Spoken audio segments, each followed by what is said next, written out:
Bien sûr, de crypto, les infos crypto pour ceux qui n'ont pas le temps. Je sais pas à quelle sauce on va être mangé, mais on finira par être mangé. Les gars, on va parler de ça ce matin. On parlera de la clôture annuelle. On parlera aussi d'une petite crypto que j'ai pris ce matin.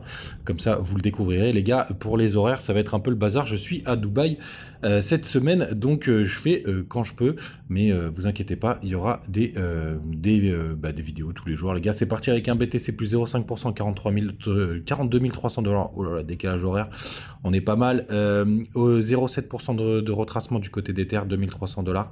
BNB qui est dans le vert ce matin, plus 1%, 322 $. Le reste de la map est assez calme hein, ce matin. On attend qu'il prend 4%. La grosse perte, c'est du côté d'ICP qui prend un joli 32% ce matin. Il est très très loin de son ATH, mais il était rentré très très fort. Mais intéressant de voir cette jolie perf. Ce matin, on a aussi Engine qui prend 6,7%. Rien de très intéressant dans le bas du tableau. Et je vois que Mina est toujours en forme, plus 8%. Allez, SEI, 18,2%, ça fait plaisir. J'en ai un petit peu en portefeuille, même pas mal d'ailleurs, ça me fait faire vraiment un peu de bien. Les gars, du côté du daily du BTC, on est en train encore de vaciller. On est sous la Kijun, sous la Tenkan, donc ça c'est pas terrible. Du côté du MACD, on est toujours bearish en weekly, c'est pareil. Ah, est-ce qu'on est en train de... Non, on n'est pas encore en train de reprendre la Tenkan. Le weekly, on en a parlé hier, mais on peut encore en parler. On est vraiment en train de... Regardez, on est en train de se compresser là, c'est joli, on fait un joli triangle. Mais il va se passer plein de choses aujourd'hui, puisqu'on va avoir la clôture monthly. Du côté du monthly, on va cleaner un petit peu plus. Hop. Ah ben non, du côté du monthly, c'est quand même intéressant de voir qu'on est repoussé par le haut du nuage et la Tenkan, donc on n'est vraiment pas au milieu de nulle part. Donc pour le coup, ça aurait été bien clôturé au-dessus. Pour l'instant, on clôture dessus. On va voir ce que ça va donner. Si jamais on ressort et qu'on sort du nuage par le haut et qu'on réintègre, attention, la target principale en monthly, ce sera les 36 272 $.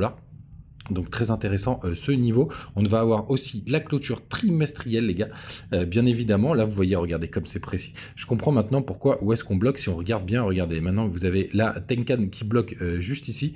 C'est vraiment très intéressant de voir. On a quand même pas mal d'informations justement de résistance. Ça va permettre de... Enfin, quand on va s'affranchir de tout ça, ça va être vraiment le dégoupillage. On pourra sûrement parler de l'hyperclimax run. Donc ça vaut le coup de faire un petit tour sur toutes ces time frames du côté du 6 mois.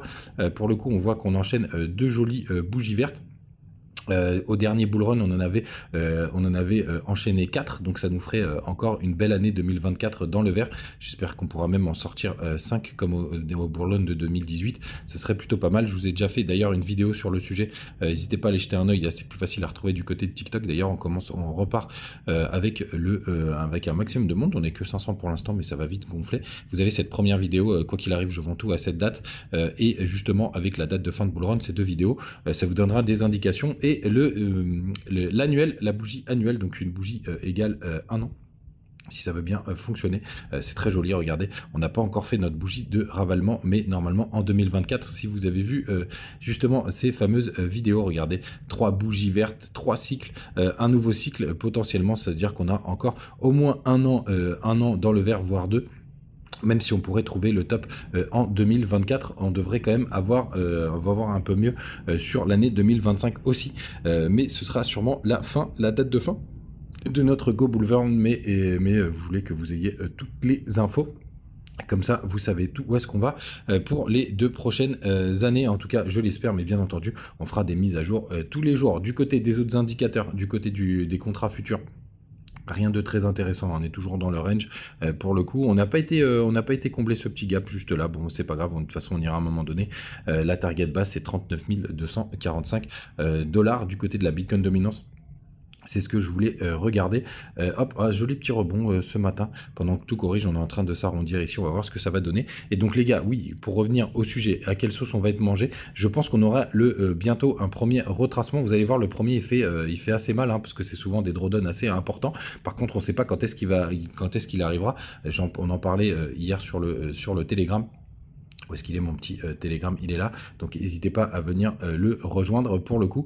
Mais très intéressant aussi de vivre ce moment pour la suite de votre bull run, parce que vous allez voir, ça fait vraiment bizarre. Hein. Je ne sais pas si vous avez par exemple 1000 balles en crypto et que vous vous retrouvez d'un coup du jour au lendemain à 700 $.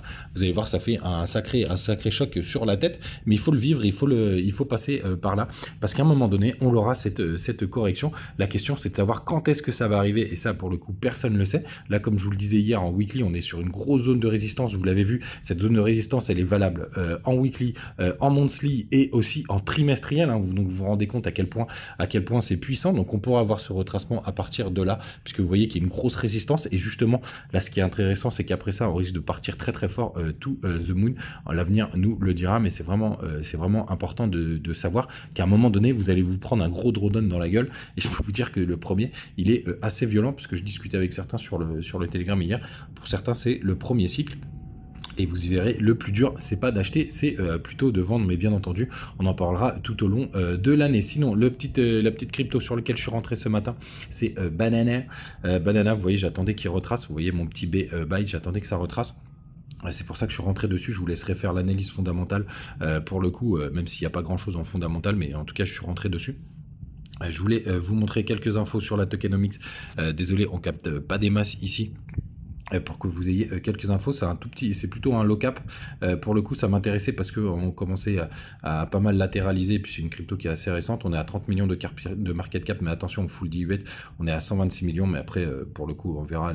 Enfin, si vous voulez jeter un œil sur la tokenomics, on est très très proche des plus bas historiques. C'est une petite crypto sur laquelle je voulais rentrer. Je suis rentré ce matin. Rien de très intéressant, c'est un petit pari. J'ai pas mis évidemment des 1000 et des 100, mais je voulais vous partager. Elle est du côté de BitGet et demain je vous en partagerai une autre aussi, un low cap qui m'intéresse fortement. Les gars, vous savez tout, faites attention parce que du côté des liquidations, oui, je voulais quand même vous le montrer, il y a des gros pics, donc non, ça c'est plutôt une bonne nouvelle parce que ça nous permettrait d'aller les chercher, donc plutôt aussi sur du très court terme. La dernière fois qu'on a eu ça, pour le coup, on avait réussi à faire un petit pump puisque vous imaginez bien, il y a tous les stops au-dessus, au-dessus de ce point-là, etc. Donc pas mal de choses à aller chercher. Par contre, du côté des liquidations, c'est plus intéressant d'aller vers le bas. Il y a un gros pic vers les 41 300 $.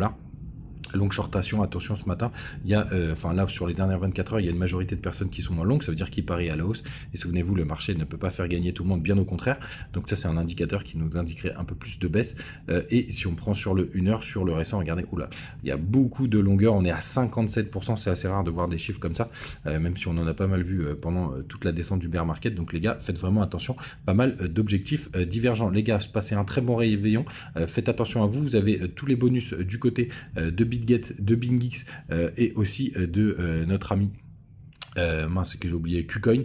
Vous avez tout en description, n'hésitez pas à en profiter, faites attention ce soir, amusez-vous bien et on se retrouve l'année prochaine. Ciao.